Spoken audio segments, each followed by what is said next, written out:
السلام علیکم ورحمۃ اللہ وبرکاتہ۔ نحمدہ ونصلی ونسلم علی رسول الکریم۔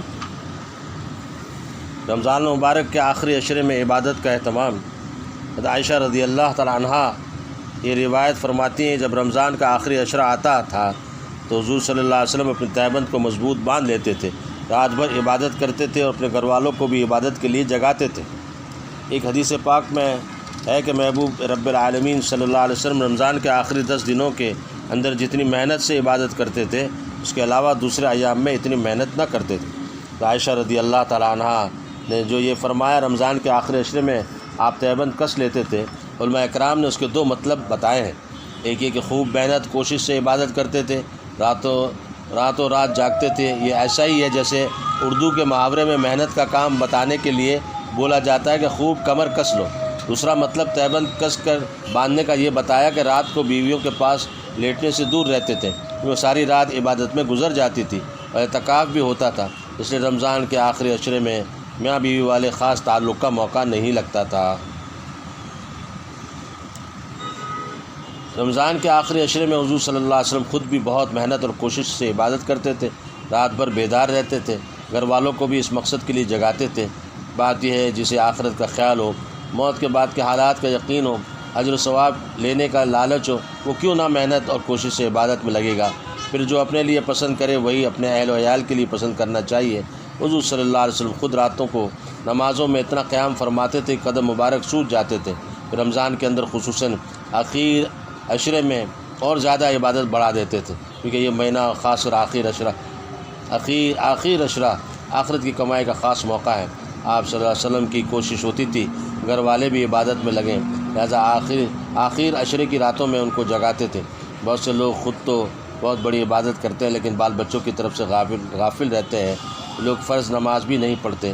بال بچوں کو ہمیشہ دین پر ڈالنے، عبادت لگانے کی کوشش کی جاتی رہے، ان کو ہمیشہ فرائض کا پابند رکھا جائے، رمضان میں نفلوں کے لیے اٹھانے، شب قدر میں جگانے کی بھی ہمت ہو۔ جب بال بچوں کا ذہن دینی نہیں بنایا تو ان کے سامنے شب بیداری کی بات کرتے ہوئے بھی ڈر لگتا ہے۔ اللہ تعالیٰ سب کو اپنے محبت عطا فرمائے، عبادت کی لگن اور ذکر کا ذوق سے نوازے، عبادت کی لگن اور ذکر کے ذوق سے نوازے، آمین آمین آمین۔ شب قدر کی فضیلت اور اس کی تلاش 1000 ماہ سے افضل۔ رمضان مبارک کا پورا مہینہ آخرت کی دولت کمانے کا ہے، پھر اس ماہ میں آخر عشرہ اور بھی زیادہ محنت کوشش سے عبادت میں لگنے کا ہے۔ اس عشرے میں شب قدر ہوتی ہے جو بڑی بابرکت رات ہے۔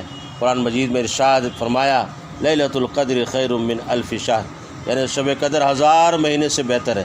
1000 مہینے کے 83 سال 4 مہینے ہوتے ہیں، شب قدر 1000 ماہ سے کتنی زیادہ بہتر ہے اس کا علم اللہ ہی کو ہے۔ مومن بندوں کے لیے شب قدر بہت ہی خیر و برکت کی چیز ہے۔ ایک رات جاگ کر عبادت کر لیں، 1000 مہینے سے زیادہ عبادت کرنے کا ثواب پا لیں، اس سے بڑھ کر اور کیا چاہیے۔ اس لیے تو حدیث شریف میں فرمایا کہ جو شخص شب قدر سے محروم ہو گیا وہ یا پوری بھلائی سے محروم ہو گیا، اس کی بھلائی سے وہی محروم ہوتا ہے جو کامل محروم ہو۔ مطلب یہ ہے چند گھنٹے کی رات ہوتی ہے، اس میں عبادت کر لینے سے 1000 مہینے سے زیادہ عبادت کرنے کا ثواب ملتا ہے۔ چند گھنٹے بیدار رہ کر نفس کو سمجھا بجھا کر عبادت کر لینا کوئی ایسی قابل ذکر تکلیف نہیں جو برداشت سے باہر ہو۔ تکلیف ذرا سی، ثواب بہت بڑا، جیسے کوئی ایک نیا پیسہ تجارت میں لگا دے 20 کروڑ روپے پالے۔ جس شخص کو ایسے بڑے نفع کا موقع ملا پھر اس نے توجہ نہ کی، اس کے بارے میں یہ کہنا بالکل صحیح ہے، پورا اور پکا محروم ہے۔ پہلی امتوں کی عمریں زیادہ ہوتی تھیں، اس امت کی عمر بہت سے بہت 70-80 سال ہوتی ہے۔ اللہ تعالیٰ نے احسان فرمایا، ان کو شب قدر عطا فرما دی۔ ایک شب قدر کی عبادت کا درجہ 1000 مہینوں کی عبادت سے زیادہ کر دیا۔ محنت کم ہوئی، وقت بھی کم لگا، ثواب بڑی بڑی عمر والی امتوں سے بڑھ گئے۔ اللہ تعالیٰ کا فضل و انعام ہے، اس امت کو سب سے زیادہ نوازا۔ کیسی نالائقی ہے کہ اللہ تعالیٰ کی بہت زیادہ نوازش، داد و دہش ہو اور ہم غفلت میں پڑے سویا کریں۔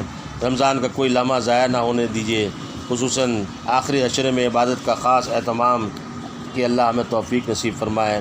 اس میں بھی شب قدر میں جاگنے کی بہت زیادہ فکر کرنی چاہیے، بچوں کو بھی ترغیب دینی چاہیے۔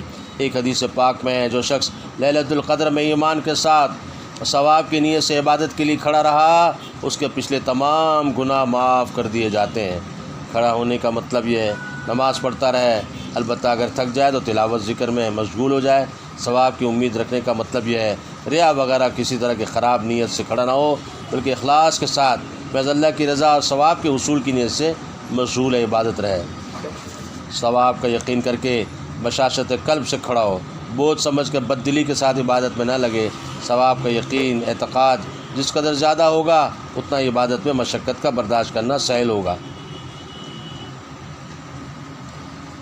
اللہ سبحانہ و تعالی ہمیں بھی شب قدر نصیب فرمائے اور اس میں رات قیام کی اور ذکر و عبادت کی اور تلاوت قرآن پاک کی اور دعاؤں کا اہتمام اللہ تعالیٰ ہمیں نصیب فرما دے۔ آمین آمین آمین۔ شب قدر کی تاریخیں، شب قدر کے بارے میں حدیثوں میں وارد ہوا ہے کہ رمضان کے آخری عشرے کی طاق راتوں میں تلاش کرو، لہذا رمضان کی 21ویں، 22ویں، 25ویں، 21ویں، 23ویں، 25ویں، 27ویں اور 29ویں رات کو جاگنے عبادت کرنے کا خاص اہتمام کرنا چاہیے۔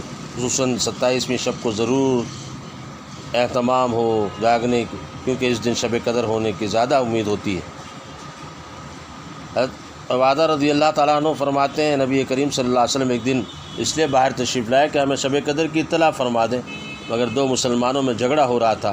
حضرت صلی اللہ علیہ وسلم نے ارشاد فرمایا میں اس لیے آیا تھا کہ تمہیں شب قدر کی اطلاع دوں، مگر فلاں شخصوں میں جھگڑا ہو رہا تھا، جس کی وجہ سے اس کی تعین میرے ذہن سے اٹھا لی گئی۔ کیا بعید ہے یہ اٹھا لینا اللہ کے علم میں بہتر ہو۔ اس مبارک حدیث پاک سے معلوم ہوا آپس کے جھگڑا اس قدر برا عمل ہے، اس کی وجہ سے اللہ پاک نے نبی صلی اللہ علیہ وسلم کے قلب مبارک سے شب قدر کی تعین اٹھا لی، یعنی کس رات کو شب قدر ہے مخصوص کر کے اس کا علم جو دے دیا گیا تھا وہ قلب سے اٹھا لیا گیا۔ اگرچہ بعض وجوہ سے اس میں بھی امت کا فائدہ ہو گیا، جیسے کہ لیکن سبب آپس کا جھگڑا بن گیا، جس سے آپس میں جھگڑے کی مذمت کا علم ہوا۔ علماء اکرام نے شب قدر کو پوشیدہ رکھنے مقرر کر کے یوں نہ بتانے کے بارے میں کہ فلاں رات کو شب قدر ہے چند مصلحتیں بیان فرمائیے۔ اگر تعین باقی رہتی تو بہت کوتا تباہ دوسرے راتوں کا اہتمام بالکل ترک کر دیتے۔ دوسری بات بہت سے لوگ معاصی کیے بغیر نہیں رہتے۔ تعین کی صورت میں اگر کسی شخص سے وہ رات اگر چھوٹ جاتی تو آئندہ راتوں میں افسردگی کی وجہ سے پھر کسی رات کا جاگنا بشاشت کے ساتھ نصیب نہ ہوتا۔ جتنی راتیں طلب میں خرچ ہوتی ہیں ان سب کا مستقل ثواب علیحدہ ملتا ہے۔ پانچواں فرمایا رمضان کی عبادت میں حق تعالیٰ شان ہو ملائکہ پہ فخر فرماتے ہیں۔ اس صورت میں تفاخر کا موقع زیادہ ہے، باوجود معلوم نہ ہونے کے محض احتمال پر رات جاگتے ہیں، عبادت میں مشغول رہتے ہیں۔ عائشہ رضی اللہ تعالیٰ عنہ جب پوچھا یا رسول اللہ صلی اللہ علیہ وسلم شب قدر میں کیا دعا کروں تو آپ علیہ السلام نے دعا تعلیم فرمائی، اللہم انک عفو تحب العفو فاعف عنی۔ اے اللہ، اس میں شک نہیں کہ آپ معاف کرنے والے ہیں، معاف کرنے والے کو پسند فرماتے ہیں، لہذا مجھے معاف فرما دیجئے۔ اللہ تعالیٰ ہم سب کو بھی شب قدر رمضان المبارک کا مہینہ بھی نصیب فرمائے اور شب قدر کی رات بھی نصیب فرمائے۔ آمین آمین آمین۔ وآخر دعوانا الحمدللہ رب العالمین۔ السلام علیکم ورحمۃ اللہ وبرکاتہ۔